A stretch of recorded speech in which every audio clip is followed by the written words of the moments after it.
Roman is the biggest bad guy character. Yes, boy! Roman is the biggest bad guy character in professional wrestling. When's the last time you got laid? French toast is the exchange student that you have like a 3-week affair with. Hey, we can see that you don't have pants on. Can we tell the truth about Dusty sooner or later? Bro, less people wanted that than are currently watching our streams.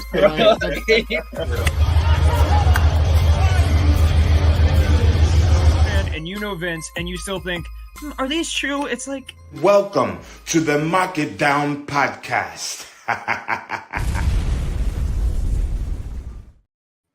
Yes, boy! For a third time. That was so weird. We had technical difficulties there. Yeah, it's a hot one here in Topeka, but we're not in Topeka. We're at the Mark It Down podcast covering Monday Night Raw, and they were in Ottawa, Ontario. Again, I am Matt Cascone, your host for this evening, joined by James. He will be producing and keeping me company and chiming in with his smart aleck remarks, I'm sure, and his devilishly good looks as well. So the Beard Boys, though, these will be getting trimmed at some point down the line, so stay tuned for that. Anyway, so it's the first. They're still in Canada right off the bat. They're still in Canada. They're moving throughout Canada, but they are still in Canada, WWE, and it is the first show they're having after Money in the Bank, not counting NXT Heatwave, which I kind of wish I watched. I heard some good things. I don't know. I don't know about you, James, but I heard some good things, some things that I like. New NXT champion, man. New NXT champion, all ego. Ethan Page, good for you, man. And I actually don't know about this, but I heard something like Joe Hendry's music started or something at the end. We got a stinger. Like, we got an after credit scene essentially as everything ended after Ethan Page was celebrating. Joe Hendry's music played. They did the video like his entrance, and that was it. He himself did not appear. They set that up, and it'll be very interesting as NXT gets ready to believe. Cool. I mean, as long as they follow up on it. If they don't, then that sucks. And I did good. I said when I was at SmackDown, I was like, this needed something at this show at Madison Square Garden. Like Joe Hendry in the dark match would have been awesome. But like this is more, I think, their ballpark, especially since he's appeared in NXT. So that's cool. But off to Raw, off to the races. We got Mark It Down's Matt and James public enemy number one, CM Punk, opening the show. Screw that guy. The crowd loves him still, though. The crowd's not booing him. People still like him. He's still got an overall positive reaction from the crowd. He's not a Mercedes Moné. People haven't turned on him yet, which I find surprising. It's like I thought we would have gotten stronger reactions in Scotland. Is more just kind of like boo, not boo CM Punk. And then it kind of just like he found his CM Punk fans in the crowd. But I'm getting again off topic. He cuts a promo in the beginning. He talks about there are consequences to your actions. And he just sounds like the biggest, what's the word I'm looking for here? Hypocrite of all time. I think that's what they're going for. I think they're not trying to go for it like super heavy-handed, but I think that is what they're going for. The fact that it's just like consequences have, actions have consequences, but that doesn't apply to him because Seth Rollins comes out and basically says that to him. And Seth basically says he wants a match with Punk. I wish they wouldn't have been so direct about it because Punk, I think what we are all expecting is that Punk will have a match with Drew McIntyre at SummerSlam. Seth will get involved, and then Punk will move on to Seth afterwards. But I guess maybe they think that's too obvious, so they want to kind of keep us guessing in the meantime. I'm not sure. But Jay Lee in the comments says, let's see Brooks use some MMA moves in his first match. I would have loved to see I would have loved to see Punk hit some MMA moves in his first MMA fight. He's not capable of it. I would like him to bring back the MMA shorts. That's what I'll say. Oh, I like okay. that with MMA shorts. I like Punk's MMA shorts, the one that got real bloody in that match against Eddie Kingston in AEW. Okay. Those were cool. Bring those back. Don't bring back the pants. I don't like the pants. We don't Bring like back the long boys here. Yeah, the long boys. Yeah, bring back the gym shorts or the short fight trunks is what I say. Anyway, their back and forth is pretty good. I like his. You're kind of funny. But also, Hold on. I feel Hold on. We're losing you. Oh, we might be losing Matt to technical difficulties real quick. While we're getting that figured out, Matt, you with us? No, you might need a reboot a little bit there, pal.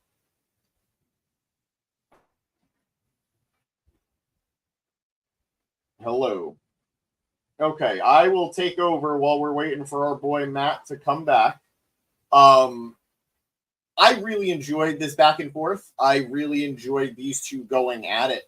JL saying Brooks has only lost 2 times in MMA. That's remarkable. Some have lost more. That's true, but some haven't only had 2 matches or fights in MMA and lost those as well. So it's I don't know. I don't know. I don't know how much of a win that is for CM Punk. Matt, you there? Why's my camera not here? Can you hear me? I can hear you. I can hear you, but we can't see you. All right, give me a sec. There we go. Okay. There Good. you go. Welcome back. All right, sorry about that. Yeah, CM Punk's MMA career, that was disappointing. I definitely went to Buffalo Wild Wings for that first match, and I wasn't thinking he was going to win, but I thought it would have been more Better? entertaining. Yeah. I mean, I'm better. sure for some people it was entertaining, just not for the right reasons. Yeah. Yeah. So I feel like Punk is just really dating himself, and like it's even like old for me now. Like he mentioned like Jack Tunney, and I'm just kind of like, it kind of like did like a little like, huh, and then I kind of just groaned. I mean, that's always who he's been, though. He's always been a guy who's loved the old stuff.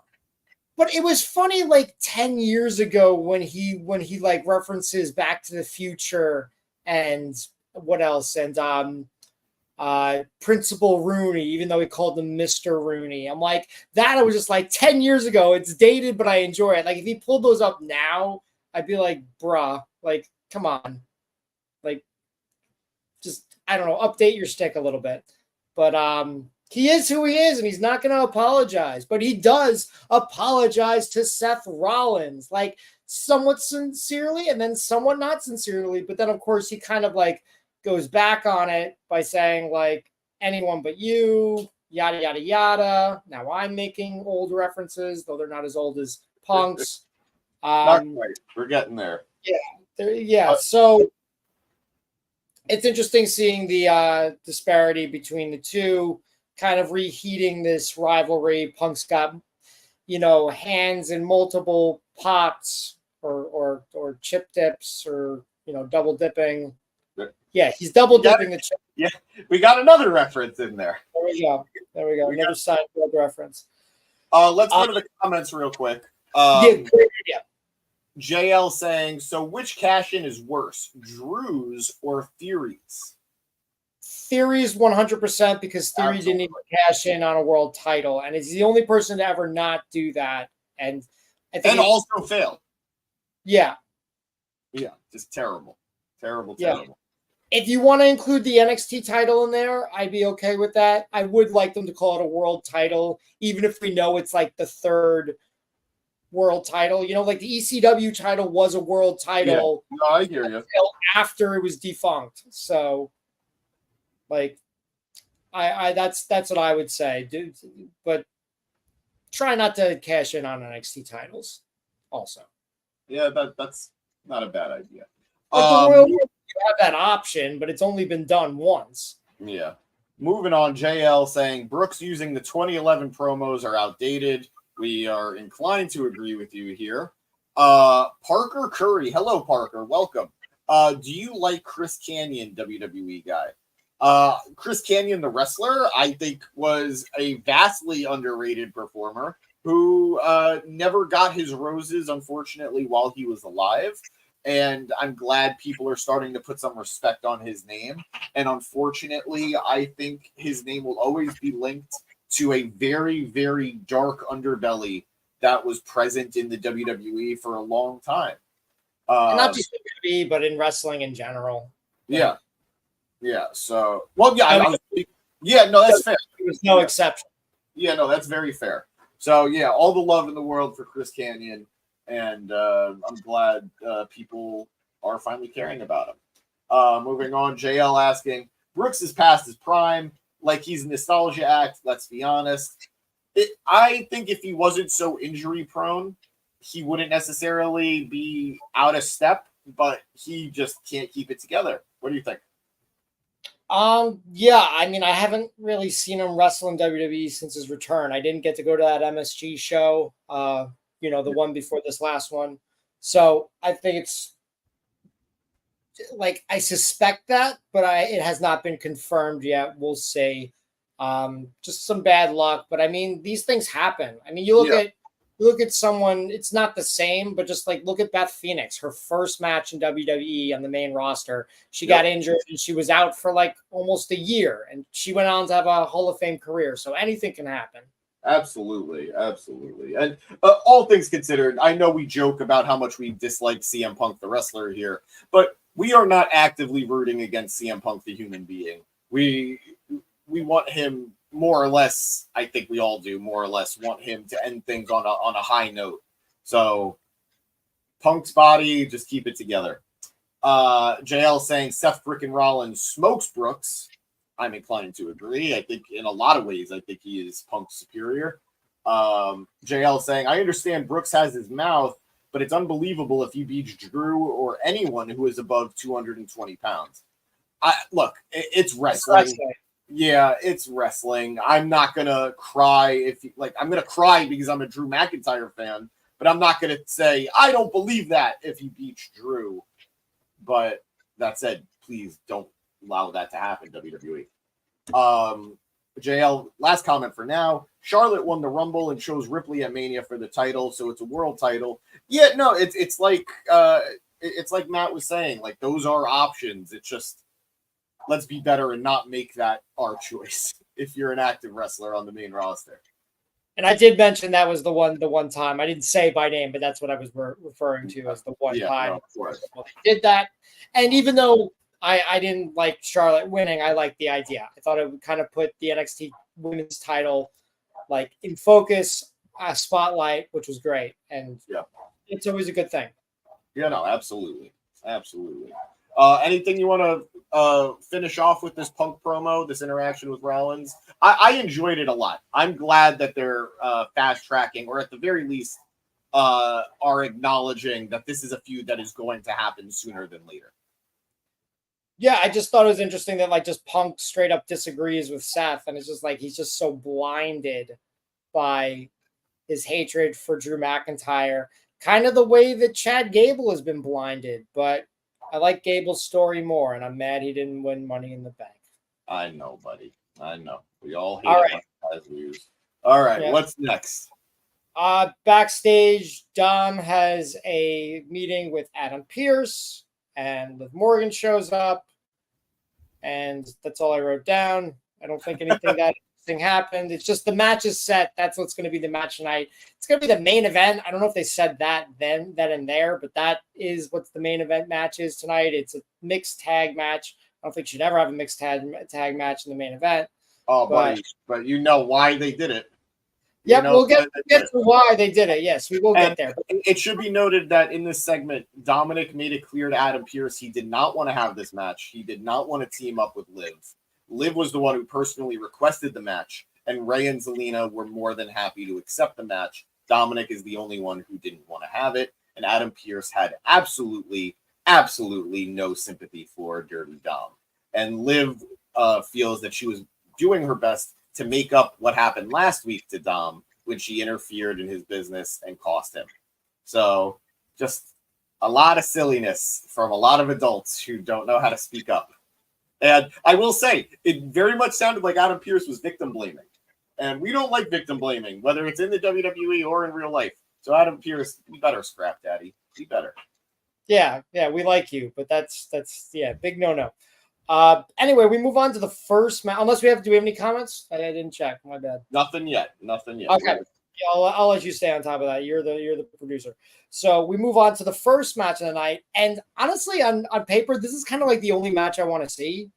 And again, I think this would have been great if Chad Gable was Money in the Bank winner. And if he faced Jey Uso and lost to Jey Uso, I think that'd be fun.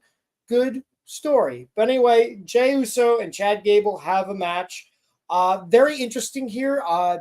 Michael Cole comments that Chad Gable, he's an Olympian. We all know that. We all know he's not Kurt Angle. We all know he didn't win 2 gold medals with a broken freaking neck. Like we know that.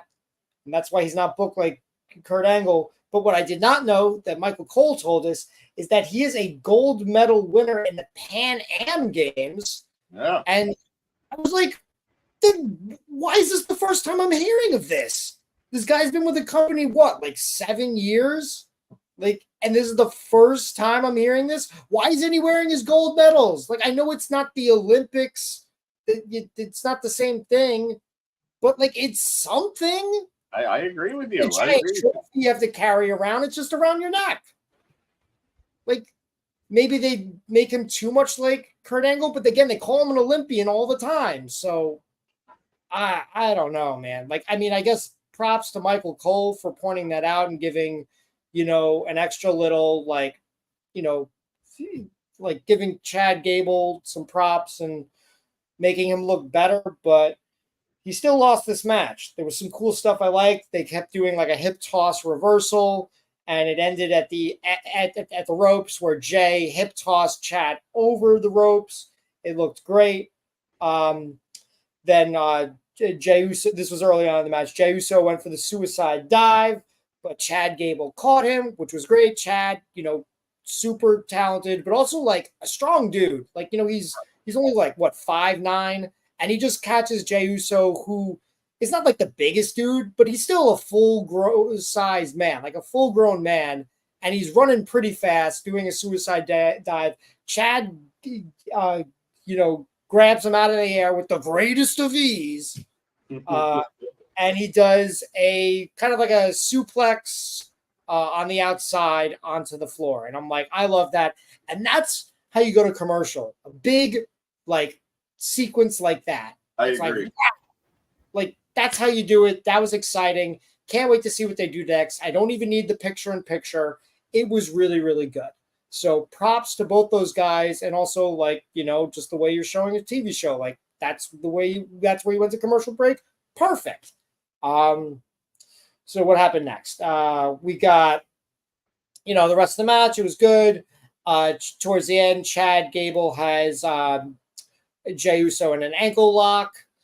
The Wyatts, their whole shtick starts to happen. It doesn't complete the sequence, but it starts. It distracts Chad Gable enough that Jey Uso is able to recover and hit a spear on Chad Gable. He pins him for the 1, 2, 3. Jey Uso wins the match, and then he sees that the sequence of the Wyatts, shutting everything down, is continuing, and he wants to get out of there before he gets got. So he out of there, which was great. I loved it.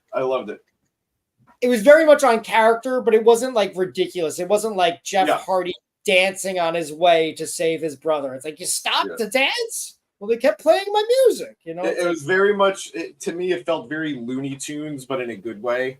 It was I don't know, like Bugs Bunny or Wile E. Coyote right before they fall. They just sort of wave at the camera and then they drop. So, yeah, good stuff. Yeah. So whatever Nikki Cross's character is, because they still haven't named her Sister Abigail. I don't think she's gonna be. I don't think she's gonna be Sister Abigail. Interesting. Yeah, I think she. There was another one. There was another name too that I'm forgetting at the moment. One of his Firefly Funhouse. Abby. It was Abby. Yeah. Yeah, but I don't know for that is it because Michael Cole is just that thing. So that thing. gives Pat McAfee a box. It's not sealed. She just like puts it in front of him. It's another videotape for later. We'll get to that. They go backstage with Jackie Redmond. But I think, have we talked? Is like apparently like 35 or something. Like I thought she was like mid-20s. Like she's actually like older than us. Like good for you. Whatever your regimen is, Jackie Redmond, you look great. Good for you. Well, I mean, like as like just someone who looks younger than they are. Yeah. Maybe it's good genes. Who knows? I don't know. That was just like Maybe my one. What's up? Yes, good one. Good one. Anyway, she's about to interview Sheamus. Sheamus is kind of like, "Oh, that was crazy." She's like, "Yeah, you know, what are you gonna do? Happy 15 years, Sheamus, in the WWE." And Bronson Reed comes to the back. I feel like he's always doing this. He's either like walking into people with his ring gear or walking in with like nice suits, and it's just like, I don't care. Bronson Reed, why did you come back? You should be in New Japan facing Okada. Now I lost you for a second there. Everything good? Yeah, no, I'm all good. I think, unfortunately, pal, I think it's on your end, but you're good. You're good for us right now. You're good for us. Okay, so I'll keep going then. Bronson Reed, he talks some smack. He's having a match with Pete Dunne tonight, which like I feel like could be, that matchup. I like the idea of that matchup, but not in this context where it's just like we need to make up. Well, I'll get to that. Let me see what else I wrote down. We did skip one segment, by the way, as Damian Priest and Seth Rollins had a backstage interaction. That's what I missed. Yeah, sorry guys. I ended up I missed that, but of course I got back in time for the John Cena like retirement ceremony thing that I saw on the pay-per-view. What actually happened? Because I was really interested in that segment. Seth Rollins is walking backstage and he bumps into the Judgment Day. It's Damian Priest, it's JD McDonough, it's Finn Balor, and I believe it's Carlito as well because they had that matchup later. And Seth and Priest and Seth basically send the rest of Judgment Day away. Seth says to him, "Look, you are a man of your word, so I will too. Like that Judgment Day didn't interfere, so I'll keep my word as well. As long as you're champion, I'm not gunning for you. Being champion means you got to be a little bit lucky and you got to be good. And Sunday you were very lucky, but you were also very good." And they shook hands. They acknowledged each other and how well they fought. And Seth said to him, if you want to be able to be champion for a much longer time, you're going to need to be even better, referencing the match he's going to have with Gunther at SummerSlam. Priest said he appreciates it, and he's throwing away their gentleman's agreement, and that when he's done with Gunther at SummerSlam, he wants to finish business with Seth afterwards. Oh, shit.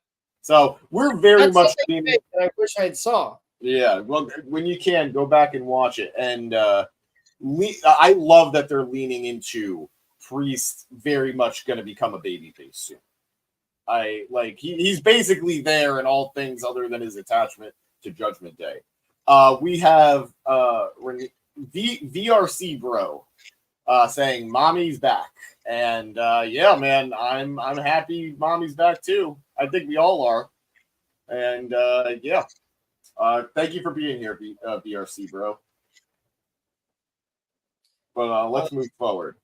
Yeah, and thank you for letting me know about that. That was good. So here we go. So Bronson Reed has a match with Pete Dunne tonight. Yes. Pete Dunne comes out. Pat McAfee, who's back on commentary, welcome back, Pat. Yeah. So he actually references their time together in NXT. If you remember, during the pandemic, they were Pat McAfee was running roughshod on NXT. He had a group. It was him, Pete Dunne, Oney Lorcan, and Danny Burch. And in my opinion, Pat McAfee should have become NXT champion, or at least challenged for the title instead of Pete Dunne at that Valentine's Day pay-per-view. But that's a conversation for another night. He does reference that their time together and said Pete helped him take care of some bums. So, wow, a shot at the Undisputed Era's Adam Cole, Roderick Strong, Kyle O'Reilly, and Bobby Fish. I wonder if this will get addressed. I doubt it, but I wouldn't mind. I mean, I wouldn't mind either, but to be fair, no matter how long Cole's been gone, McAfee and Cole have acknowledged their feud on Twitter whenever they can. So this is very much in spirit with how they've been acting for all these years at this point. And I love it. I love it. I love it. More of it. Gotcha. Yeah. See, I'm not super huge into Twitter or X, but I did know they did the thing with the interview, and that's how kind of the whole thing got started for Pat having matches in NXT.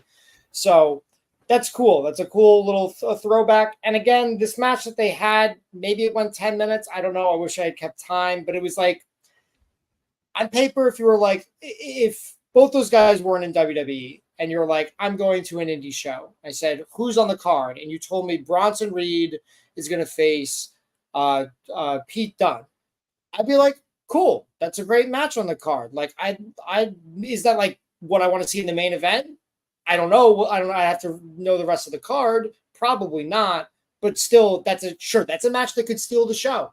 Like, I'd really look forward to that match. Instead, here it's just like, let's do something for 10 minutes on TV that's just uninspired. And the only story that we're telling is that we need to fill some TV time, and that this is just a prelude to Sheamus versus Bronson Reed. And that's the bigger bum of it all. That's the bigger bum. I mean, I'm excited for that matchup, but it's a shame that Pete Dunne was basically an appetizer for Sheamus. Yeah. And even that, Sheamus versus Bronson Reed, that could just turn into like something that eats up TV time without any real stakes or story. I don't know. I'm excited for it just because Sheamus always does very well against the bigger opponents that he faces. And I think this is going to be a big, meaty men slapping each other's meat type of match. Give me that hoss fight. So I'm all for it. But I do agree with the notion that this did feel really random and didn't quite live up to the hype. Let's see. We got World's Worst Entertainment in the comments saying, Rollins just became my favorite wrestler today. Hey, anybody who goes against CM Punk is my favorite wrestler in that moment. I'm gonna call you WWE, but yeah, I'm with you there, pal.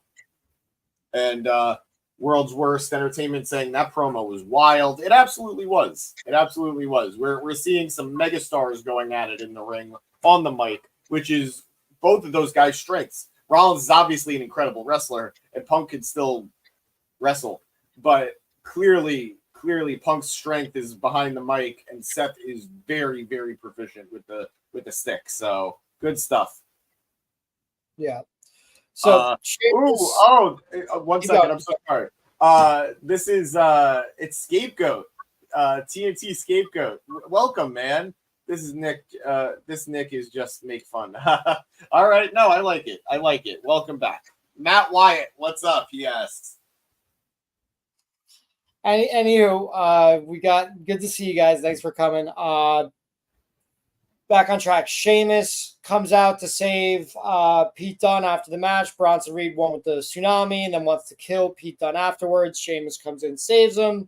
Pete Dunne also gets in some offense, so he doesn't look like a complete loser. But then when Sheamus goes to embrace Pete Dunne throws him off. So, you get a little bit of some interesting stuff there. It's not just the generic, I'm a good guy, you're a good guy, let's celebrate together. There's history there. They never had a falling out per se, but they are no longer a group together. They were the Brawling Brutes. They are no longer the Brawling Brutes. And Pete Dunne doesn't seem to as easily forgive or forget as Sheamus does, I guess, is what I'm saying. Who knows? Yeah. And the commentary really did hammer home the fact that unfortunately Tyler Bate is hurt. He got hurt last week in NXT, and Pete Dunne is all by himself, which is a first on it for his time in the main roster. So let's see. I hope they have good things planned for him, because I think he's one of the more underrated wrestlers on the roster, considering how good we know he is from his time in NXT and NXT UK. Ivar is out for a little bit, right? He's out for a little bit, but so is his partner. So I think at this point, they're just going to wait. They're going to time it out to bring them both back at the same time. bummer, because I'd love to see Pete Dunne versus Ivar. Like, Ivar, I think, was doing better than Bronson Reed. I think most of us in the pod here agreed that, like, if you had to pick two of those big men, like, 3-6 months ago, we picked Ivar over Bronson Reed as far as who we liked in matches and who was performing better. No, I agree. And granted, some of that has to do with booking, which is out of everybody's control. It's in the hands of the booker. But yeah, no, Ivar definitely shined when Bronson sunk a little bit, and that's a shame. He was more interesting. Like, yeah, it was a thing. Yeah, no, absolutely. But hoping everyone gets well soon. Oh yeah, definitely. All right, let's see what else I wrote out. Okay, now we have Sami backstage saying hi to Braun and Miz and Truth, who all have that match against the Judgment Day tonight. Like, silly, nothing, little spot that takes up less than 30 seconds. I liked it. It's just funny, like, he's saying hi to everybody, but he gives, like, R-Truth a big hug, and it's just like, are these the two most lovable guys in WWE? Like, not counting Big E, who's not wrestling. Like, maybe it's Sami Zayn, maybe it's R-Truth. Who's to say? I don't know, but yeah, they're getting along. Didn't mean to derail us like that. So okay, then it's Braun Strowman and the Awesome Truth versus the tag champs of JD McDonough and Finn Balor, along with Carlito, who's still kind of the odd man out. It is entertaining when he comes out with them. Again, he's not acting very cool, but it's just like, because he's not with. It's not like he's with his LWO mates or his brother and cousin or anything like that. He's just with some guys who wear purple, and he's like, I haven't worn purple since my debut. I don't know what to do, guys. So they have a match, and it just straight up stinks. Like, I don't know why I was intrigued by this match. Like, wait, whoa. We skipped over the Sami Zayn in-ring segment. This is the other thing I missed. So yeah, no, we gotta cover this now. I'm sorry, pal. Okay. You do it then. I told you I missed two things. Yeah. I missed two things. So Sami Zayn comes out. Sami Zayn comes out, and he is confronted by Braun Breaker, who remained silent for a very long period of time. Braun also, I didn't mention it. I think he has new music. I'm not entirely sure, but it sounded a little bit different. He got it at the pay-per-view. New music at the pay-per-view. Gotcha. Braun kind of made it seem as if he was about to congratulate Sami for his win, but mid-sentence, he just stopped himself and he speared Sami, and then he hit a spear around the ring to Sami the way he's been doing to people when he's been attacking them out of matches. He got confronted by Ilia Dragunov, and Braun clapped back at him, saying sarcastically, he's so scared. So, personally, this is exactly what I wanted coming out of the pay-per-view on Sunday. We talked about this. A lot of people were upset that Braun lost that match. A lot of people didn't think Braun should have lost that match. And I think this is one of those instances where a loss does more for a character than a win, where Braun is going to have this gigantic chip on his shoulder. And Sami said it before he got interrupted. He's earned a good amount of respect in this business, but Braun did not bring that respect to Toronto on Saturday. So it's Saturdays, Sundays, pay-per-views, paid live events. Yeah, I gotta stay hip. Gotta catch up with the lingo. But I'm gonna break your hip right now. Yeah, no, I hear you. No, you're good. You're good. I think we're really old, but I think this is exactly what Braun needed, and I think this is exactly where Braun needs to go. I think he showed his character is growing, and it's in a negative because of how the dastardly he's going to be acting moving forward. But I think this is a great example of a character evolving in just the right ways to keep him interesting and to keep him viable without being boring. So without being predictable, I should say. So more of this from Braun Breaker. I am very excited to see this feud continue. And if they do run it back at the next pay-per-view, if they run it back at SummerSlam, by all means, put the title on Braun then. I'm fine with it. I wouldn't mind it takes some 3 tries, kind of like how they were going to do with Dolph Ziggler and Rey Mysterio. But I don't think today's audience would accept that, to be like, no. I think it's fine, but it's a hard sell with a heel. He's supposed to be a monster, explosive heel. If he loses twice and gets it on the third one, you're kind of cutting his teeth a little bit. But yeah, we'll see. Let's see how it goes. Yeah.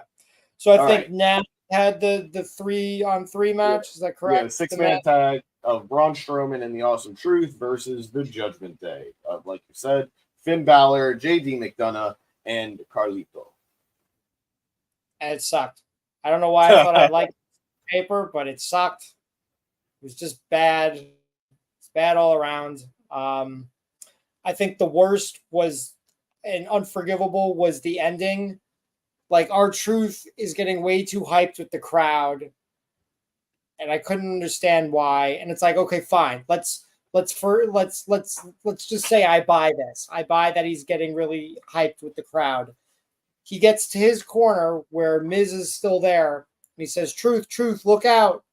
And like Balor comes in, does like the drop kick, the shotgun drop kick, and you got to remember, like, Miz is on the outside on the ropes. Somehow that drop kick was like so forceful, like he was on his knees on the ropes, like got hit off, and it was enough that like Balor was able to go to the top rope, hit the coup de grace, and get the 3 count. Why didn't Carlito, who was over in the corner just fine, why didn't he come over and grab Miz, pull him off the apron, and like beat him up? Like, why did Miz like basically get hit by a feather and get taken out? Because like he didn't get hit. There was almost like no contact between him and Truth, because Truth getting hit by Finn Balor. And again, Miz sees all of this happening. He's warning R-Truth, and it was just terrible. The only good thing about this is we see afterwards that Miz is upset. Like, he looks annoyed, and rightfully so, because Truth was acting like an idiot. And we're used to Truth acting like an idiot before matches and getting them into matches that Miz doesn't want to be in, but not during the matches. R-Truth typically delivers during the matches. They've been a successful tag team. They've been tag team champions. They only lost it 2 weeks ago. You know, that happens. But now it's like, it seems to really be getting on Miz's nerves. And I'm like, good. Miz is better as a heel anyway. Have them break up. Like, I think that's definitely the way to go, or at least plant those seeds. And it's always great when the bad guy, you might not agree with the bad guy, but you at least understand where he's coming from. Oh yeah, those are the most compelling bad guys. Always, always, always. So yeah, R-Truth has been stressing out Miz for months, nonstop. So hey, he stressed him out to a tag team title win. I think he could deal with that. There was the constant defenses that he never got a say in. It's like, yeah. You know, it's not, you can't have like a one-sided relationship like that. No, very fair. Yeah. Unless we're doing this, in which case, keep producing. What do we got next? Backstage, we had Adam Pearce speaking with CM Punk, where he asked Punk to go home, just relax, so he could talk to Drew McIntyre. Pearce says Punk is half the problem and that he's not medically cleared. Pearce then says he will call Drew to set up a meeting for next week to see if he's in a place mentally to do business. Adam then says he needed Punk to stay home and says he knows McIntyre likes to pick fights and Punk isn't one to back down. Pearce then says if it happens again, the match with McIntyre and title aspirations are out the window. Pearce then tells Punk to go home, pet Larry, and get healthy, and then Punk agrees. So I would say this is probably the most compelling story on Monday Night Raw. And I'm very, very, very eager to see Drew come back next week. My only note here is that Punk should really touch up that Pepsi tattoo. I always liked it, but it's just looking very faded and just kind of just uneven. I would say even if it was 10 years ago, if they still had that cool new Pepsi logo they recently got rid of, I would say update it to that. But just touch that tattoo Colors? up. What's up? The colors? Yeah. It needs some touching up personally. And speaking of product placement, we went to commercial, and I just want to say the CMO Now commercials are awful. Please get rid of them. They're terrible. I hate them so much. Fair enough. Yeah. So next up, we go back to Monday Night Raw after the terrible commercial, and we're in the Judgment Day's locker room, and Dominic's there with a PS5 controller. Maybe he was playing WWE 2K. We don't know. They've been very consistent about the 2K play these last few weeks on Raw. Did they actually show the screen? I don't think they did. I don't know if they did tonight, but pretty much every night that they do it, they have been. All right. I used to like that on SmackDown where they'd be playing like SmackDown, Here Comes the Pain and stuff. Like they should do that more. Maybe Dom's just really bad at 2K, so they don't want to show him playing. But he's backstage with Liv. She's like wants to get ready for the match. He's kind of not feeling it, and she's like, "Oh, let me stretch you out." And he's like, she wanted to go over. She wanted to go over double team moves. Yeah, she wanted to learn tag team moves.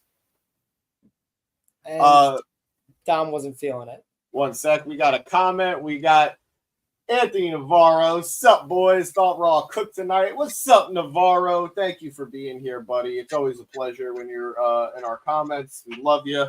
And it's always a pleasure. Raw, I think, was really good.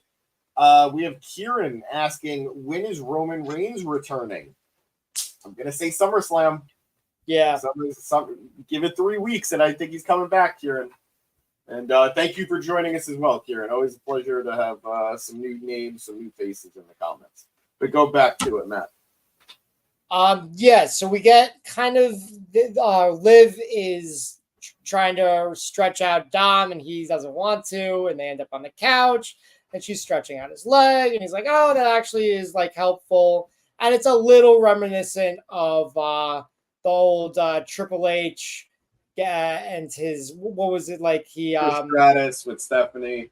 Yeah, the Charlie horse, and but no, this was actually not reminiscent of Triple H and Trish. This was reminiscent of his dad, Eddie Guerrero, and China.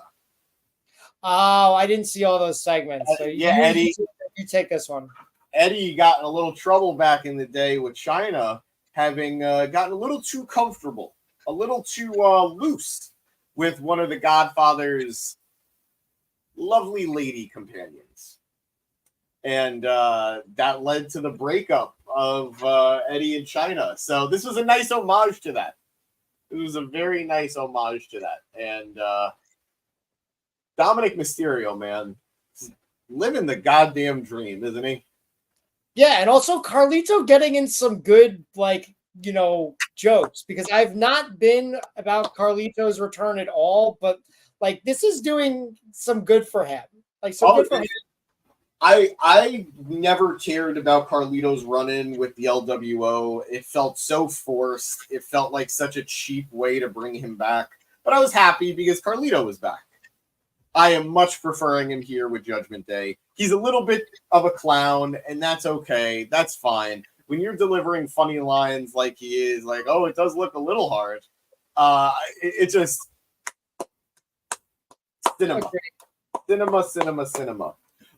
Before I continue, just want to thank you real quick. I would have loved his LWO run to have been like Savio Vega, where it was one night only. That's all. That would have been fun. Just want to address, we got a lot of numbers in the crowd tonight, from YouTube to X to Facebook to everywhere. I appreciate you guys. Thank you for being here. Thank you for checking us out here at the Market Down Podcast. If you are a returning guest, thank you for checking us out. Thank you for always being loyal to us. We love talking with you, and you know the deal. Leave a comment so we know you're here and we can have fun with you. If you're new thank you for checking us out.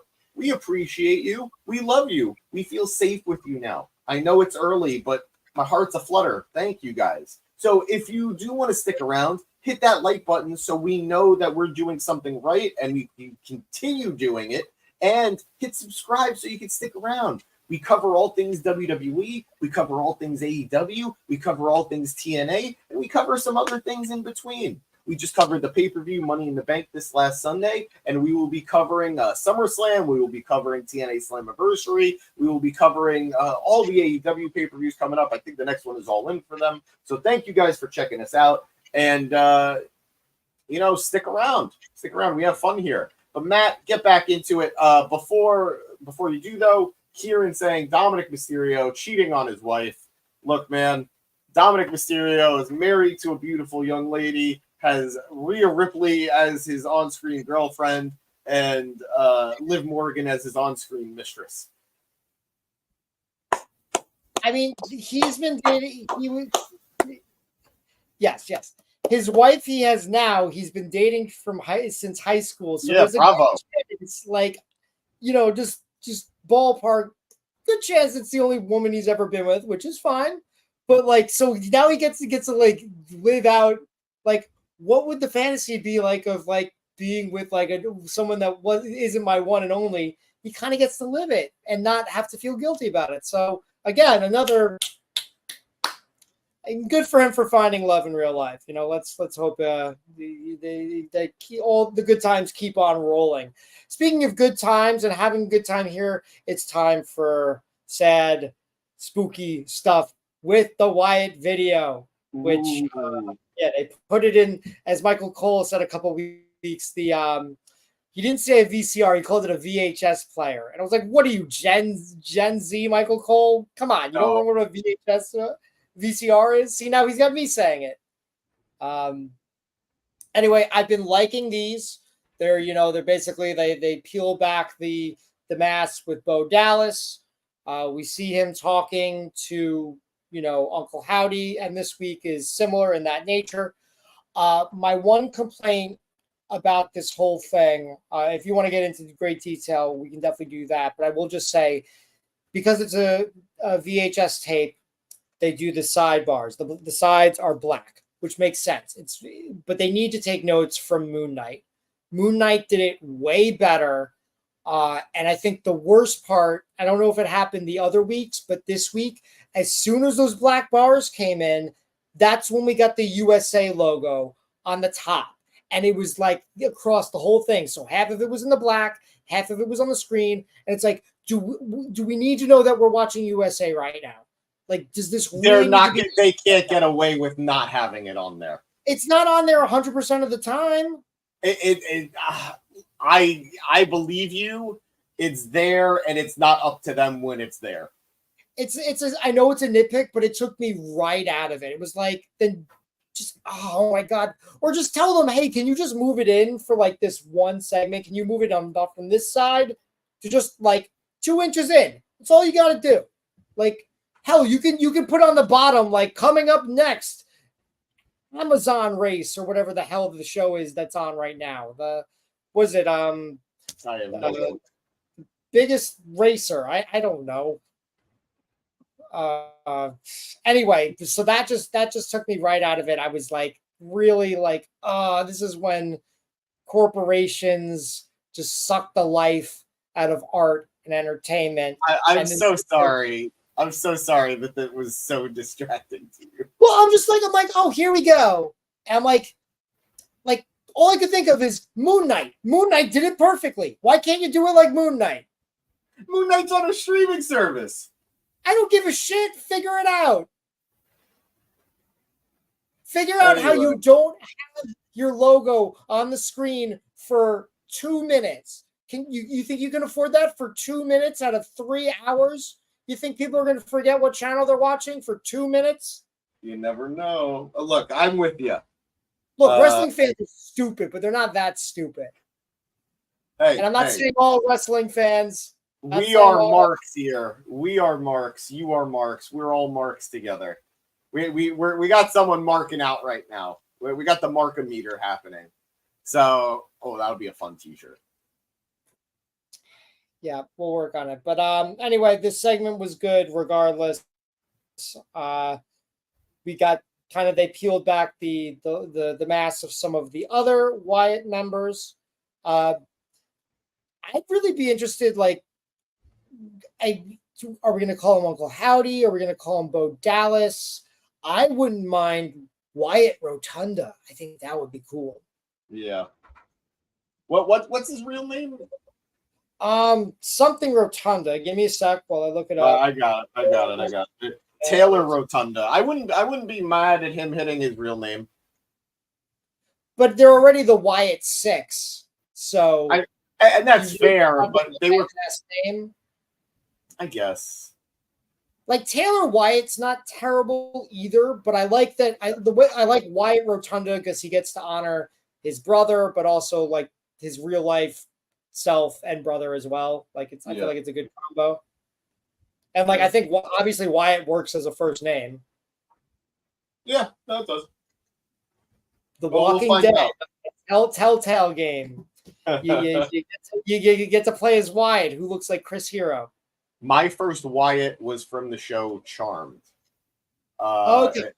The son of I'm not going to spoil it. Go watch Charmed if you haven't watched Charmed. Go watch Charmed, people. Was he in the Prue days or the Page days? Page days. Okay. All right. Anyway, I'll say you should watch that segment and just try and ignore the USA logo on the top corner. That's what I'll say. Did you like the content of the video? Yeah, I think they've actually gotten better. I think this one looked more like VCR-ish, like VHS, than say the first one. The first one, it really looked just kind of like this is filmed in the most HD video they could find, and it just has a simple Instagram filter on top. I could be wrong, but it felt. Oh, the story! I like the story too. Yeah, I like the story. Yeah. All right. God willing, that's all that should matter in the long run. But you are right. WWE, get your production together. Yeah.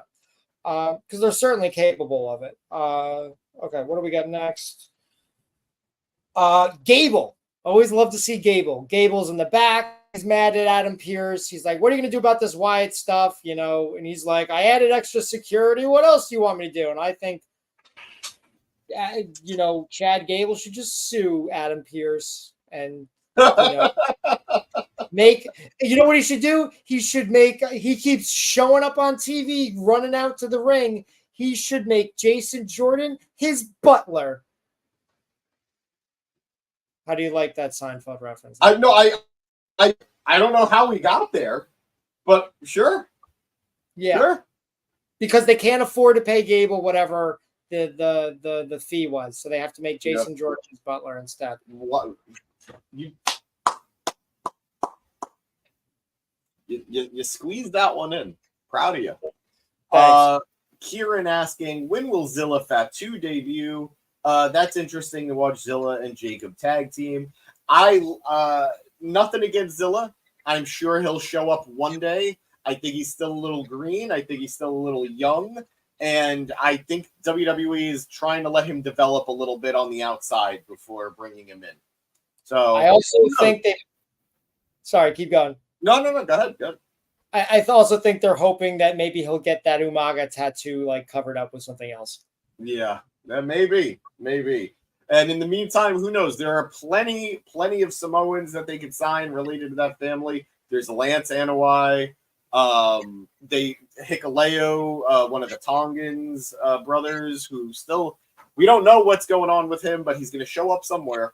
And guys, just be ready. The Bloodline is a very interesting story right now, whether or not you like it or not. But these Samoans, these Tongans, just keep popping up. So we'll see. But that was that. For anything else you wanted to add to the? Oh no, you were still talking about Chad Gable and Adam Pearce. Go ahead. Yeah. So Adam Pearce goes to his office. He opens up his office, and Bo Dallas is sitting in in the chair waiting for him, and looks up at him and kind of not really we all know Bo Dallas. He does that over smile thing. He didn't do that, but the camera did a great job of just getting, because he doesn't open the door all the way. He opens the door a creak, and then the camera gets in between the door and Adam Pearce's armpit and like gets the shot on Bo Dallas. And I was just like, well done. That's the camera work we like to see. Now I'm thinking of the other Samoan that was in 205 Live, and I can't remember his name, who's just been shunned from the family tree. Do you remember? He was related to them? Yeah, he was Roman Reigns' cousin. 205. He was in the Cruiserweight Classic. Yeah, all right, hold on. I'll look that up. But keep going. Yeah, Keep talking you do that. about- You did it. Yeah, you look that up. I'll do this. Because he definitely isn't on the family tree that The Rock showed. So let's see what happened next. So of course we go to commercial, and we come back, and we get Ilia Dragunov's entrance, but then also a Damage Control promo. So while Ilia Dragunov is doing his like conducting in the ring, he has to do that for a full 2 to 3 minutes, while Damage Control gets a promo backstage, and it's 2/3 in Japanese, but luckily that's what subtitles are for. I'm really glad they're doing this. Like Io can speak some English. I think Kyrie a little less, but like, why not just have them go full on Japanese? And I know they've been doing this for a while, but I'm just again reiterating I like it. And also Dakota is there to also do some stuff in English as well. And they're just like, hey, we're Damage Control. We're still here. We're being disrespected, and that stops now. Like, I think Io kept saying Damage Control needs to change. So we'll see what that change is. Finally, we get back. Sean Maluda. Thank you. There Sean you go. Maluda. Like, tenured WWE wrestler could not get on the family tree. That's some sad news, Sean Maluda. I hope you're doing well. Anyway, Breaker comes out, and Ilia Dragunov and Braun Breaker have another match. They just had a match, I think, like a month ago, and Breaker won. So I'm just like, we're doing this again. We obviously know which guy. There's another one where it's just like, are we just filling TV time? Because like this could be a pay-per-view match. They've had some bangers in the past. They have in NXT. And I think really the issue here, and I know I'm going back, but I do think it needs to be addressed. They took the last 3 NXT champions in April and had them all debut on the main roster full time the night after WrestleMania. Yes, Braun Breaker got introduced at the Royal Rumble. Yes, Carmelo Hayes got introduced around the same time, but they were still considered NXT talents. They were just kind of visiting the main roster. So you had the 3 former NXT champions at the time all debut at the same time on the main roster. Carmelo's on SmackDown. Braun Breaker and Dragunov are on. There's not room for all these guys to succeed, especially if they're. Oh, we're losing you again. We're losing you again. All right, we're gonna put him out for now. Sorry about that, guys. Matt, sometimes when you do it live, we have some technical difficulties that we got to deal with. It happens whenever you're working with a live product. But I think to Matt's point, he was saying that there is a lot of new talent here on the roster, and not everybody's going to have a chance to shine, or at least shine right out the gate. Ilia Dragunov had that very good debut on Monday Night Raw on the main roster, taking out Shinsuke Nakamura, or at least, pinning Shinsuke Nakamura. But we haven't really seen him thrive that much since then. So I guess this was an instance of, Matt might be joining us again. I'm not entirely sure, everybody. We shall find out. But yeah, not everybody's going to have an opportunity to shine in the same way. They have to prioritize some of these debuts. You have a guy like Braun Breaker, who very clearly seems to be a priority for them, and a guy who, quite frankly, has taken the ball and run with it a good bit. Matt, let me get you. There you go. Hey, okay. buddy. So, yeah, and again, my sorry about that. Again, my vote would have been have Braun Breaker and Baron Corbin stay together as a team on the main roster.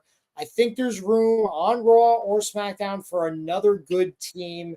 And they were a popular team. They didn't get the team long. And you look at what Baron Corbin is doing right now, which is he immediately went back to jobbing, which is a shame. I think they could have, sorry, I got an itch on my nose. They could have like held off a little bit long. I know we've been holding on to Braun Breaker for a while in NXT. He's got a tag team that works. Why not explore it a little bit longer? Like and then maybe Ilia could breathe a little bit more and maybe, I don't know, have some more success, because I feel like he's starting to flounder. I think that's a very fair thing to say, but I don't know if you heard me while you were having your technical difficulties, but it's very clear that Braun Breaker is a priority for them. It's very clear that Braun Breaker is a guy that they have high hopes for. And that's not to say that they don't have high hopes for Ilia down the road, but Braun is somebody who had an opportunity and has run with it. The crowd has very positively responded to everything involving Braun, whether it's his attacks or his matches or his character. The crowd is super into him. And that's not to say that they are against Ilia, but I think if you have to prioritize one of the two, it has to be Braun right now. Going to the comments real quick, Navarro saying he liked that they faced each other again. They're both going to be in the Intercontinental title picture. I get that. I get that. And I think it's good. Like, we always talk about The Rock and Triple H when they were main eventers and they were, the top guys of the WWE in the late 90s, early 2000s. But a lot of people forget they had a very long ongoing feud in the mid-card for the Intercontinental title when you had the Nation of Domination going against D-Generation X.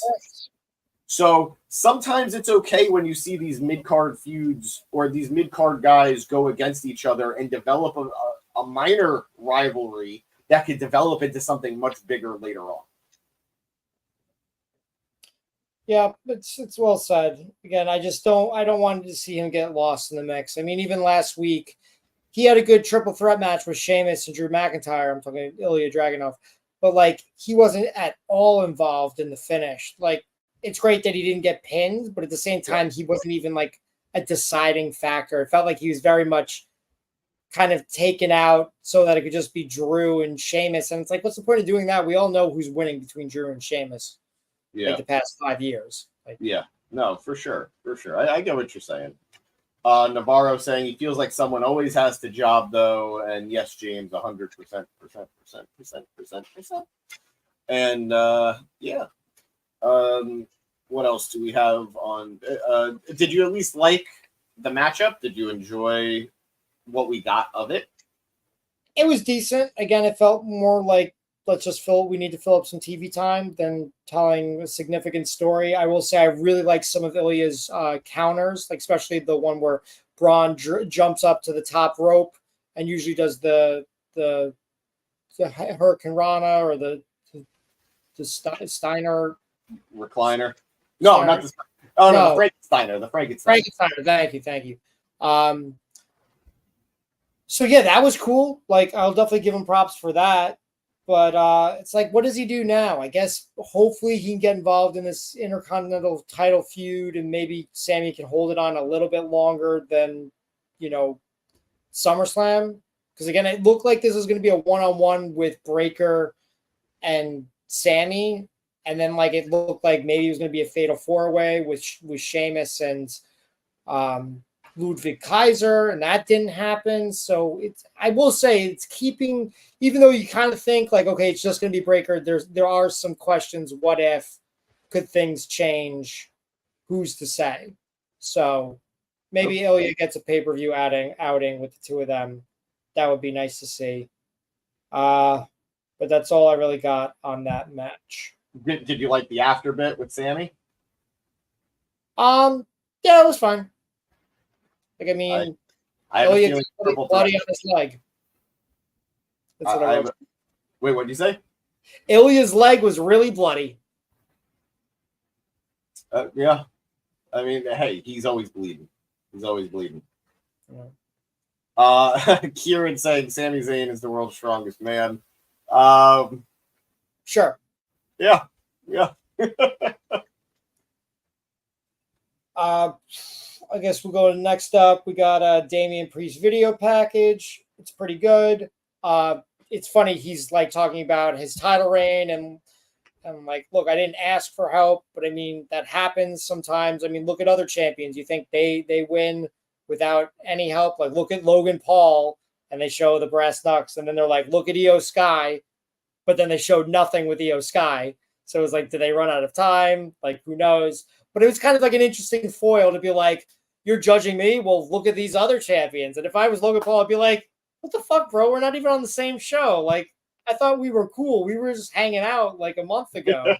Remember I brought, who did he bring? Like, was it wasn't KSI. It was Speed? Speed, thank you. I'm like some Gen Z person. I don't know. Yeah. So that was interesting, at least.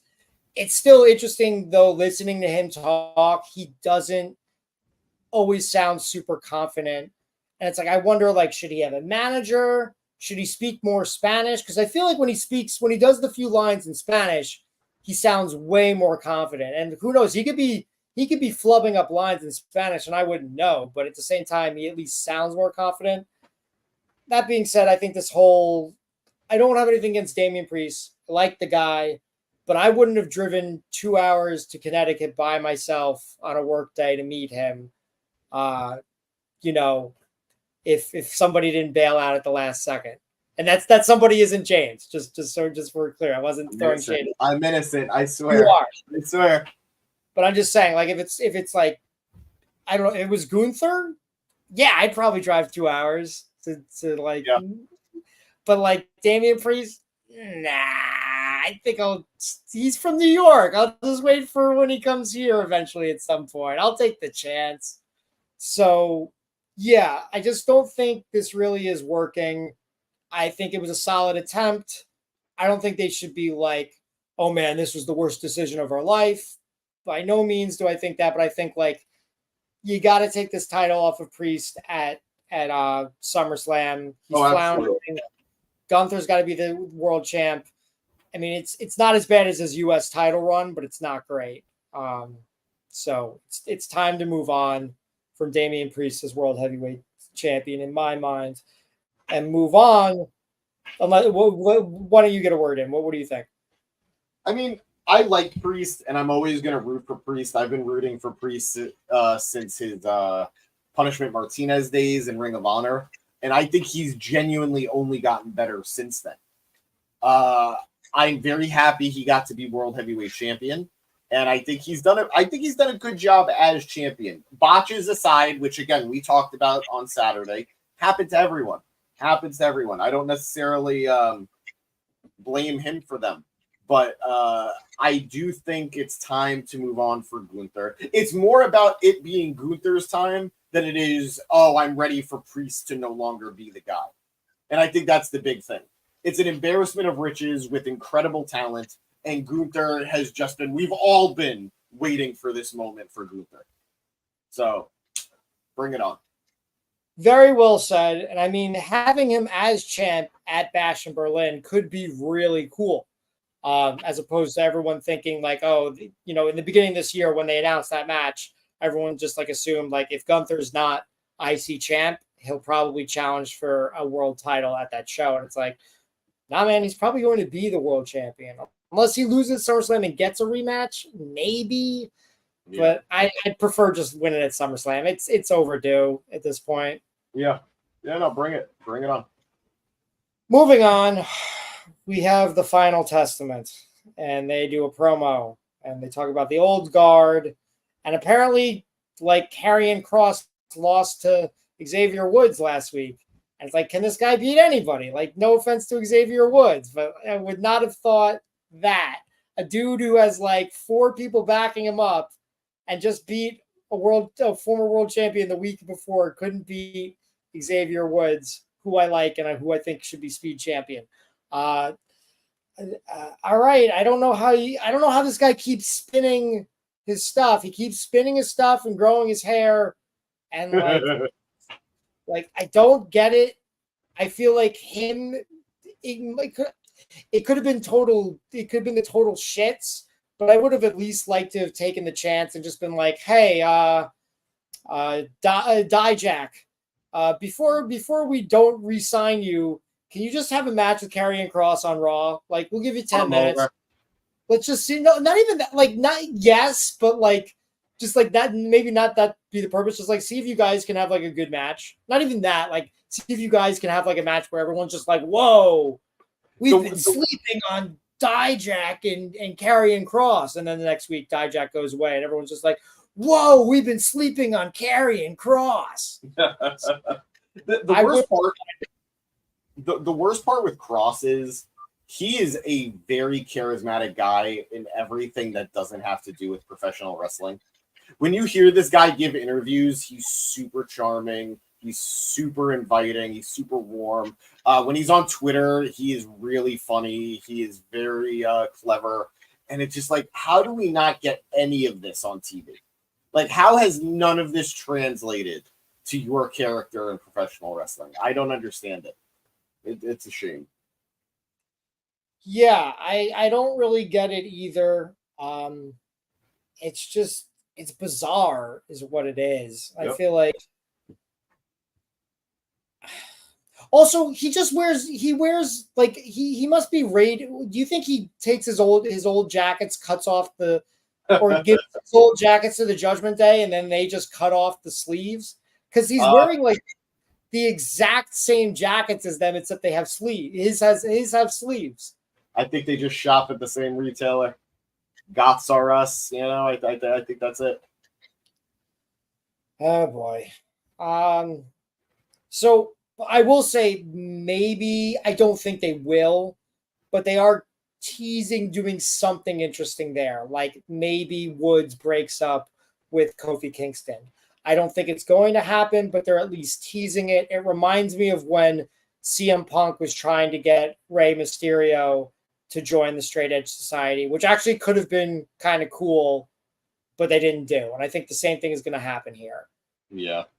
I don't want to see New Day break up. I'm going to be honest. I know they need something else. I know they need a real shake-up, like a shot in the arm or something.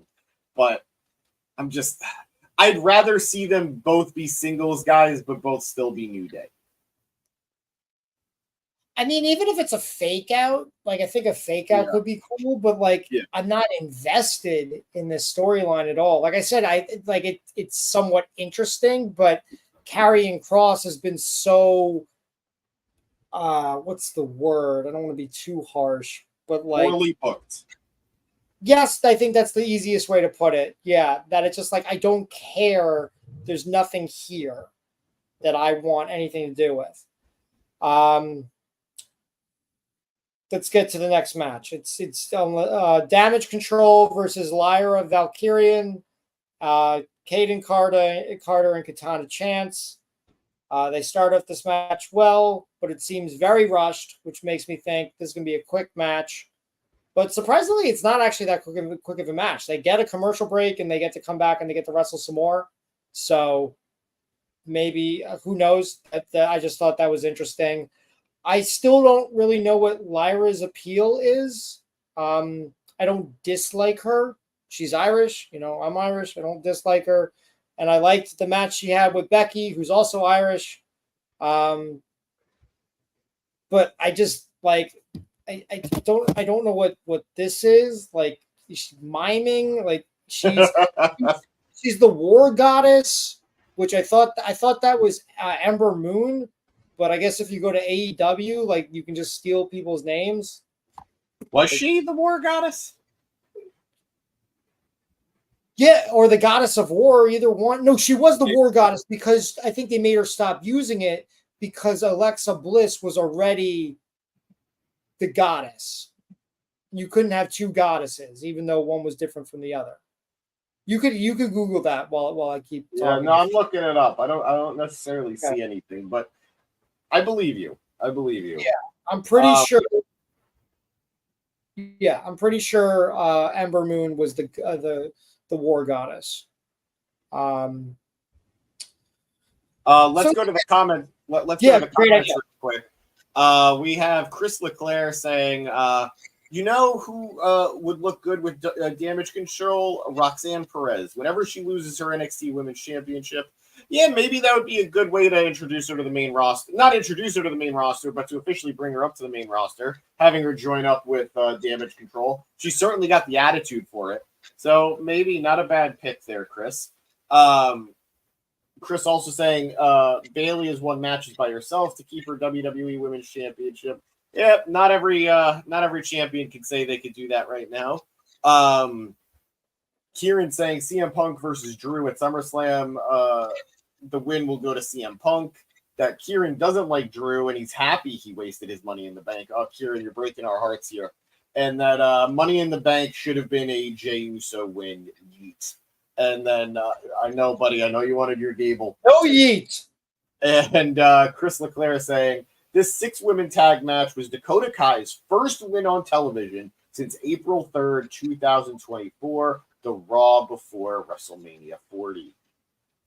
Coincidentally, my birthday. So I will take it. There you go. There you go. So you have that special connection with Dakota Kai. You're both winners. So yeah, I'm all for damage control picking up a win. The after stuff is interesting because are we turning damage control face? I was gonna talk about that. So one note in the match, they did a human staircase like drop kick move, which was really cool instead of just like the one person, like how Jeff jumps on Matt's back and does the poetry in motion. Katana Chance did like a 2-person one, and it was cool. So yeah, after the match, Sonya Deville, Zoe Stark, and Shayna Baszler come out, and they just kicked the crap out of Damage Control. And I was like, okay, cool. I said it 2 nights ago that Zoe Stark needed something different. I wasn't expecting this. I figured a more hard reset, but this could work. Yeah. They all kind of kick their asses, and it's cool. Zoe does not. Zoe wants revenge specifically on Io Sky for costing her Money in the Bank, and they're also still mad about not winning the tag titles in Scotland like they should have. But she doesn't hit the Z360. Instead, Sonya Deville hits the I got it written down. The Deville, the Deville's Advocate. And I'm like, this is the worst finishing move I've ever seen. It's worse. That's a funny name, though. So bad. That's funny. Like, you know, like Christian's reverse DDT. Yeah. And he just kind of drops them. And like, that's just kind of like a transitional move. It's that, but she does like the elbow on them. A lot of people did that. Like Valor does that move a lot. Yeah. But Valor doesn't do it. It looks more impactful, and it's also not his finisher. Yeah. So she's doing that. That's her finisher move. And I'm like, just please go back to submissions. Like, this is just dumb. Well, let's see. She could perfect it. When Mercedes first started breaking out her new finisher, it looked terrible. And then she tweaked it a little bit, and it became a much better finish, in my opinion. So let's see. I'm just happy Sonya Deville's back on TV. I've missed her so much, and that girl has dealt with so much shit between her stalker, her injury, everything. I'm glad that she was able to bounce back, and I'm glad we're able to see her on TV again. Also, that gun thing. Like, I'm sorry, I've valeted before. You know how many times I've opened someone's like glove compartment when I've valeted? 0 times. That's none of your business. Like, don't open glove compartments of cars that aren't yours. Now, if a gun goes off when you get in the car, then like, that's different. Call the police and like let them take care of it. But don't be snooping around people's glove compartments. And yes, she should have had, the proper registration and whatnot, but that was still bullshit. Like, completely. You valet guy. I've valeted for companies as well as WWE, and I can tell you I've opened 0 glove compartments. Good for you. Thanks. She doesn't do much for me, but like they've obviously invested a lot in her, and I think they just want to continue to invest and like that's admirable. You know, some people she was so close to breaking through when she was fighting Mandy Rose, and they were going to have the loser, like the hair versus hair match. And then that would have been really good for her. And then they were doing stuff with her when she was like being bald would have been a great upgrade, is what James. No, said. I do think it would have been good for her character. I think it would have been I think it would have really dug into like the fighter aspect of her. And then I really liked when she was like the assistant general manager on SmackDown. So there were so many instances where it felt like they were going to pull the trigger on her and they just didn't. So I hope that they're able to do that sooner than later. I really do like Sonya, and I think she's earned a little raise to the top. I hear what you're saying. I just hope, because at the end there, like she's standing in the middle and Shayna like is standing next to her and Zoe's on, like it's like someone's gonna switch up their look between Shayna and Sonya if you're gonna be together, because it's just weird not having the blonde in the middle. And they had Zoe in the middle in their backstage segment. You know what I'm saying? Like it just it doesn't look like, have them all have different hair color, or like something's got to give here. Maybe Zoe dyes her hair black, but then Rhea Ripley's going to be like, well, what the hell, guys? Like, we can't all be on Raw with black hair. So that happened. We'll see. Like, obviously, they're going to do something with the tag champs, the Scottish gals. But you asked the question, like, what's going on here? Clearly, Zoe Starks, Shayna Baszler, and Sonya Deville are booked as heels. They did a heel attack on another heel team of Dash Control, but they were also very adamant about putting everyone on notice in the locker room. They are heels. They're coming to kick everybody's asses. So it is interesting to see where that will put Damage Control. You know, could they do a heel versus heel match? What's to say? Yeah. What were you going to say? Do we know, are Shayna and Dakota still dating? I just heard the news that they were, and that was so recent. Like, anything's possible, but I would just hope, for the sake of like hoping that they are still together. Like, who wants to have like their relationship announced, but then you immediately drop it? That's just kind of embarrassing. I mean, they've been rumored for dating for years, and we're not trying to get into the love lives of these professional wrestlers, guys. Don't you worry. But I just think it would be fun. We always see when partners tag in wrestling. You know, Seth Rollins and Becky Lynch, or Triple H and Stephanie McMahon. It's always fun, but it would be interesting to see them on the opposite side of things. I wonder how the booking goes there.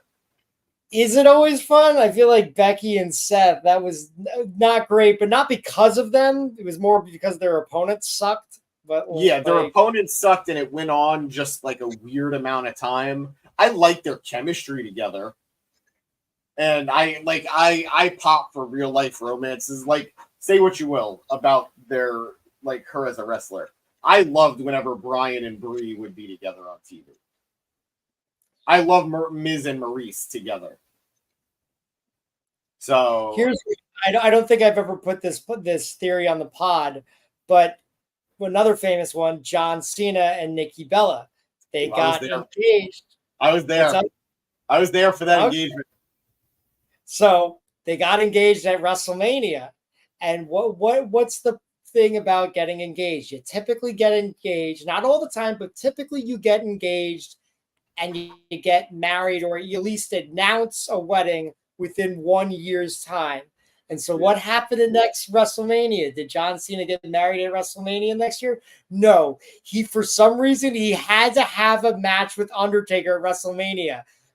Could he have possibly been trying to dodge something? You know, like, sorry, Nikki Bella, I can't marry you. I have to have this match with Undertaker. I just wish we could do it, but you know, that's the only reason I can't marry you, and that's we'll figure that out some other time. Matt Cascone, our resident conspiracy theorist here at the Mark It Down podcast. You slide. I mean, he was so it. Like, it was like life or death for him to have that match with Undertaker. But I digress. We'll see what happens with these ladies. And I mean, we still haven't gotten really. I mean, AEW's done more with the the LGBTQ aspect as far as women are concerned than WWE. And like what Stephanie McMahon promised us, like LGBTQ stories like 5 years ago, and we still haven't gotten anything. I think it was for the best 5 years ago that we didn't get anything from WWE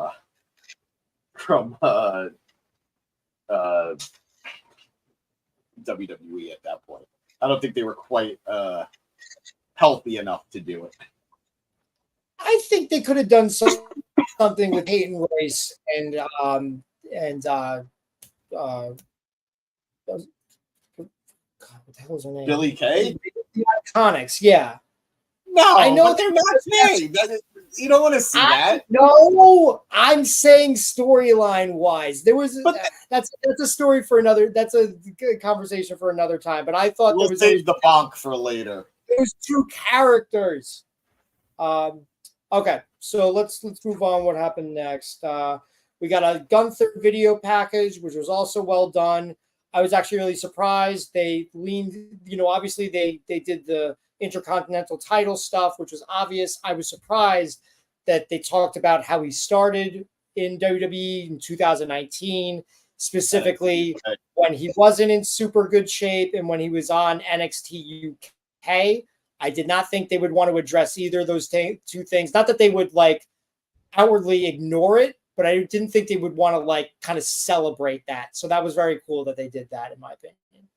I will die on the hill that I prefer heavy Gunther or heavy Walter to skinny Gunther. He felt so much more intimidating as a big guy than he does. Like, I don't want to fight him now. I still don't want to take a shot from him now.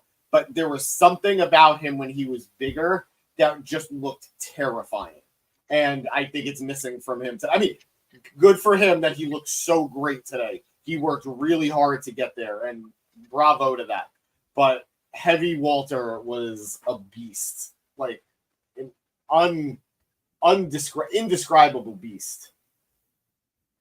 Yeah, there was nothing else like 2019 Walter. Like, that was nuts.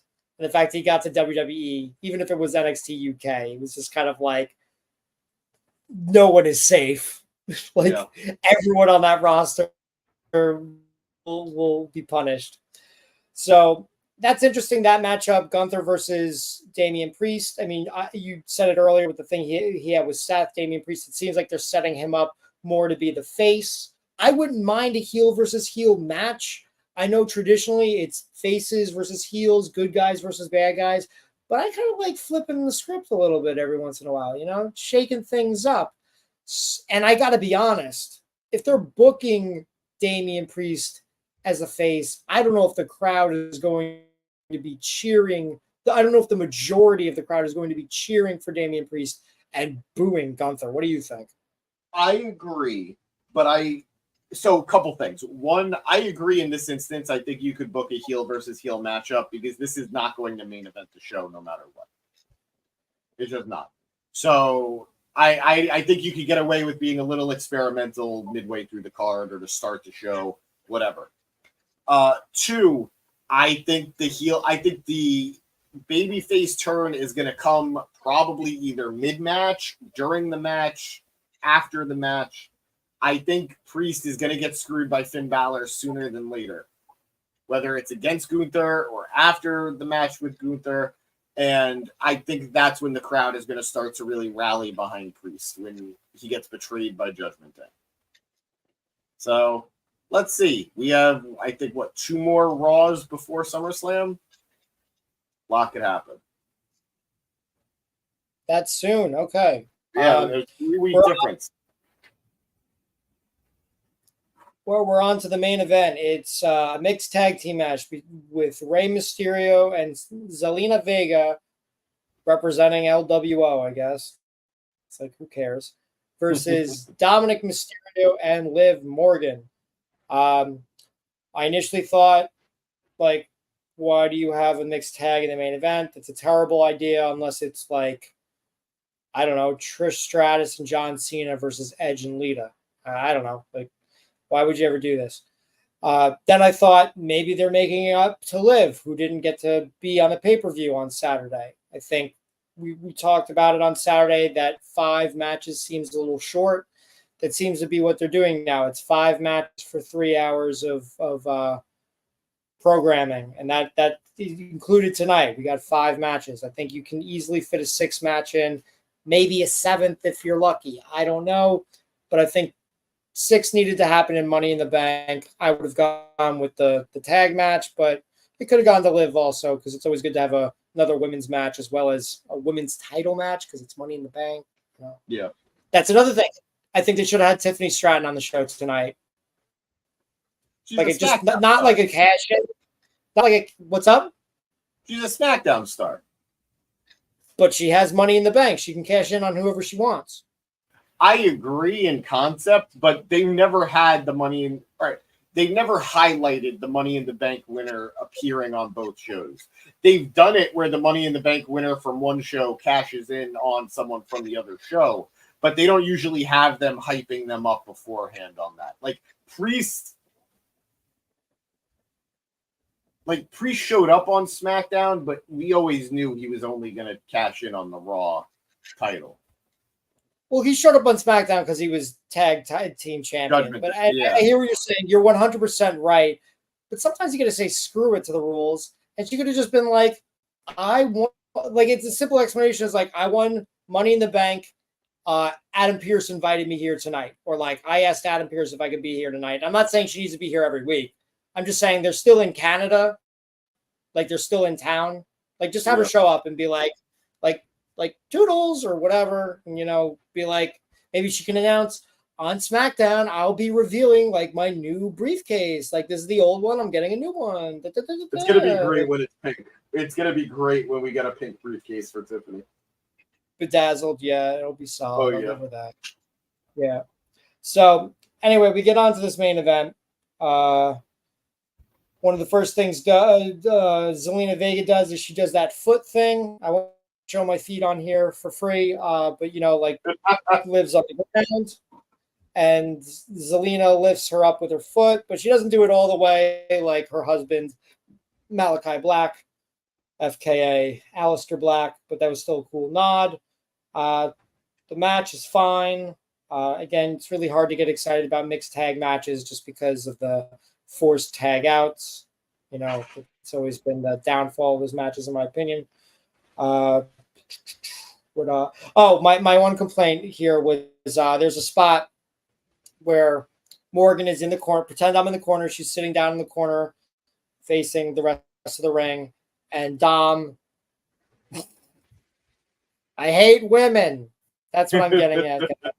Anyway, so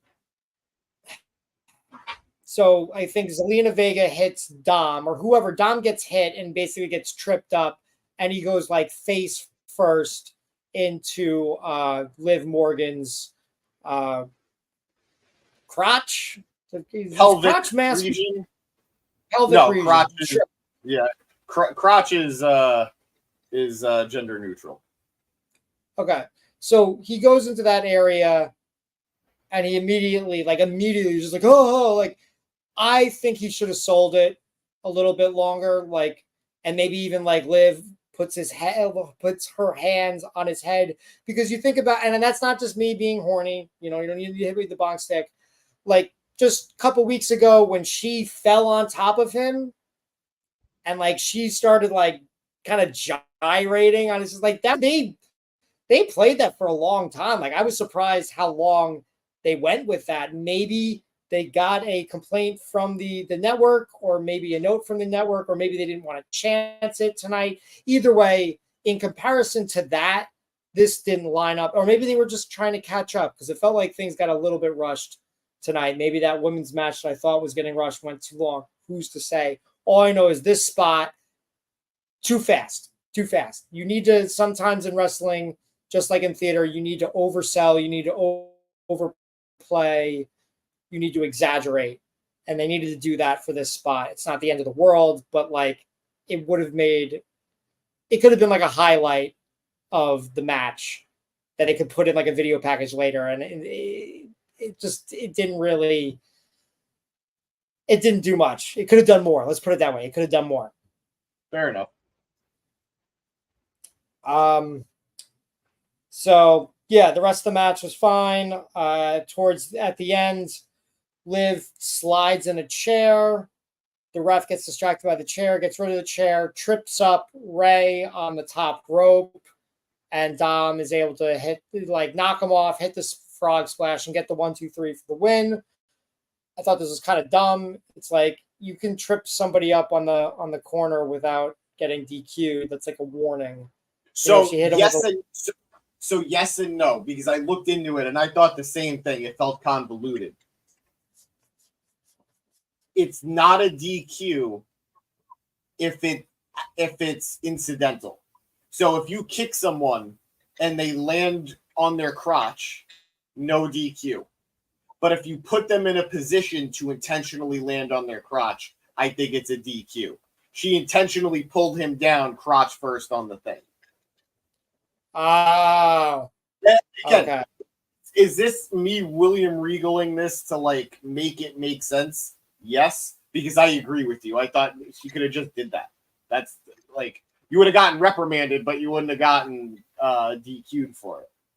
So I think the bigger play of the story was Liv was willing to do anything to give Dominic the win and his first win over his father, which is a very big deal. We have been here for a very long time with this feud. So we've talked about it. You go. No, you go. Please. Sorry. It's like that part annoyed me so much because like there was a few issues I had with WrestleMania this year, but if I could only change one match, it would have been the tag match. Like just have it be Dominic Mysterio versus Rey Mysterio number 2, not the tag match.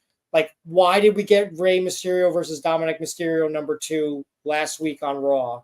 Like that should have that match.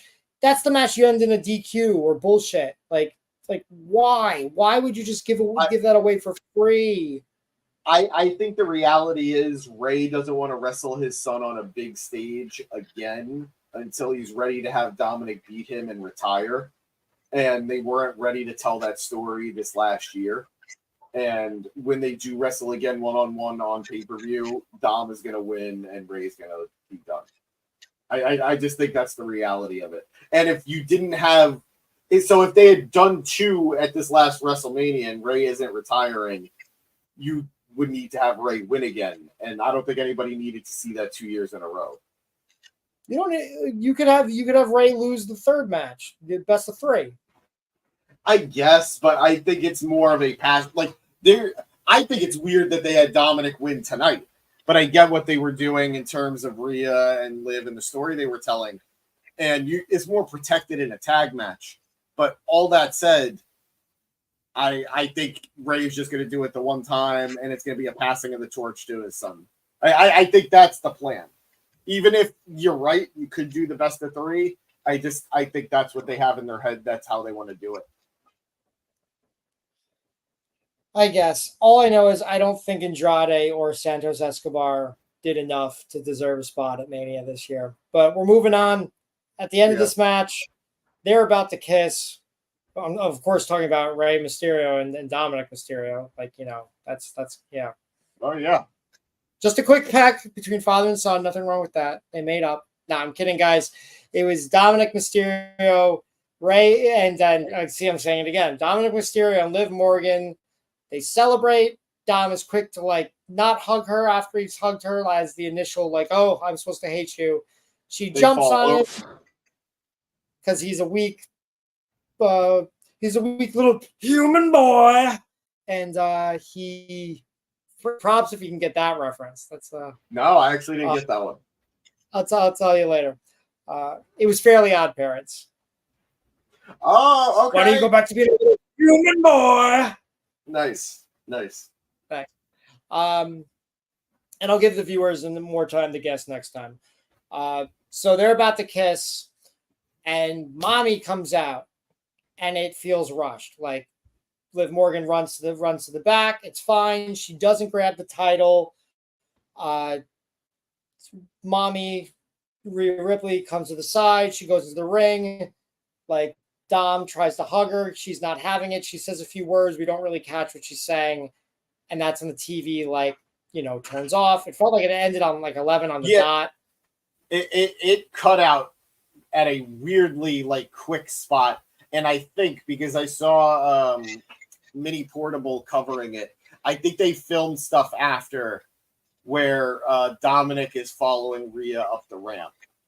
So I think that would have been a lot better if it had a second to breathe.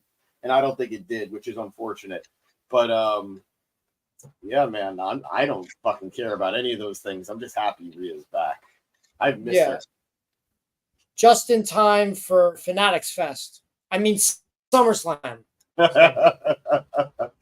Fanatics Fest is even after SummerSlam, which is crazy. I would have liked to have if she had held the title, like because instead of that would have been good. I maybe they did it after, but again, they cut out so quickly. I think they had to get off. I don't know what aired afterwards, but Amazing Race. Yeah, that's weird. Some sort of race show. Yeah, it's not about races, but a racist race show. That'll be the new big hit on I don't know, Fox News. Anyway, yeah. You would say shit. That was Monday Night Raw, everybody. Matt, what would you give the Raw? Thumbs up, thumbs down? It was fine. It was tough because I don't get to fast forward through commercials here like at my parents. So basically it was 3 hours, which is tough. If I got to ask Triple H one question like during a press conference that I knew I had to be like appropriate and not get kicked out. Like I wouldn't be like I won't even say anything. But I would ask to be like the Netflix deal. Do you guys have the option to go back to 2 hours, or do you have to stick with 3? Like, is 2 an option? Yeah, I'm gonna throw something wild at you. I would be fine if Raw went to 2.5 hours. Sure. Do I think 2 hours could work? It does for every other fucking show, but I would be fine if Raw was 2.5 hours. That extra half hour is really where shit drags. I'd be cool with that. Hell, when they made NXT 2 hours to compete with AEW, I said they should do a 90-minute show. Like, I didn't think they were ready for 2 hours, and I was right. Yeah. Eventually they got there, but it took them way too long to get there. Way too Still, long. 90 would have been perfect for them. And sweet. I agree. Like 6 months earlier, like 90 minutes would have been amazing. I completely agree. Before we wrap up, any last thoughts on the show, or that was it? You said everything you needed to say? No, I said a lot. You said it well, too, my friend. Thanks. Kieran in the comments saying, when will The Rock return? There was a part of me that thought we would have seen him for SummerSlam. I don't think so. I don't think that's the way things are going to go, but who knows? Maybe we'll find out on Friday if they're going to go in that direction, but I doubt it.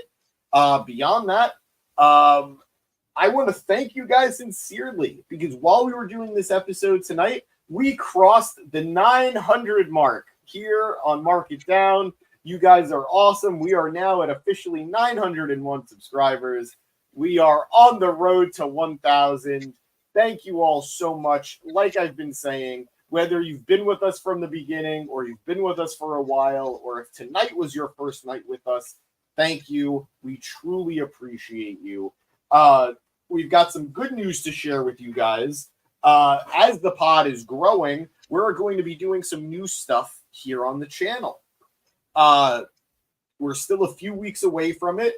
We will keep you guys updated as we're doing it, but we're going to start to add some tiers to the page where you could be where you could get badges, where you could get be a favorite of ours, all those things. And this is the really fun thing. We're going to start to release some merch. We're going to start putting out some t-shirts. We're going to start putting out some really fun stuff that I'm excited to share with you guys soon in the next few weeks. We're not quite ready to share it with you, but we've got some really fun stuff. It's something that surprisingly, got to give it to you guys. You guys have been asking this from us for a very, very long time. Basically, since the beginning of the pod, we've had people asking us for merch. So now that we're getting a little bit closer to that 1,000 mark, I think it's finally going to happen. And I am very, very, very excited to be on this journey with you guys. Chris Leclerc saying tonight's Raw was pretty good. Pretty good. And you guys know the deal. If you're with us tonight and you're not following us, please do hit that subscribe button. The more of you there are, the more we could do here, and we love having fun with you guys. Matt is killing it here in WWE land, being our prime member of the WWE universe. We will be back on Wednesday for AEW Dynamite. I will be back on Thursday for TNA Impact. And I believe our next pay-per-view that we're going to be covering is July 20th, which will be TNA Slammiversary. If you can't follow us here, or if you are following us here and you don't, and that's not enough for you and you want more of us, check us out on social media. We're on Facebook, we're on X, we're on Instagram, we're on TikTok, we're everywhere. Of course, check out Matt's pages, Matt's minifigs, kids killing it in Legoland. And of course, at Matthew Cascone, kids killing it in Legoland, and we have a lot of fun. So, guys, have a great night. That is Matthew Cascone. I am James Gisanti. Any last words, Matt, before I send us out? No, check us out on Instagram. I just did a video for Money in the Bank that's attached to our pod Instagram, which is at MarketDownPod. And if you check out the Lego stuff, I do Lego stuff on a page, obviously. But I do WWE stuff. I did a reel with Jade Cargill that she put on her story, so that's doing really nicely as well. So there's some new WWE content on there as well, and I try to connect it to our Market Down as much as possible. So check it all out, please, and thank you. Love you guys. Mwah! You guys know the deal. Love you, and as always, watch wrestling